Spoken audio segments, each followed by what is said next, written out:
resident irrespective of citizenship. You don't have to be a citizen of a member state to go to the Ombudsman. You only have to be resident in a member state, or also from any business association, non-governmental organization that has its office in one of the member states of the European Union.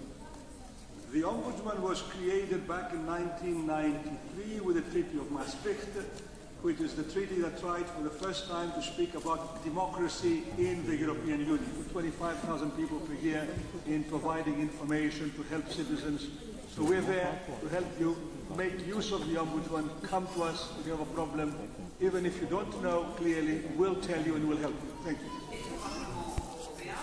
Cette codécision a été longuement discutée par notre Assemblée parce que nous avons voulu exercer un véritable rôle de législateur et un véritable rôle de décision budgétaire et d'assumer nos responsabilités de manière transparente, de manière proche, la plus proche possible de nos concitoyens. Voilà pourquoi nous sommes à un moment très important de notre calendrier avec les décisions budgétaires et les décisions sur nos perspectives financières entre 2014 et 2020.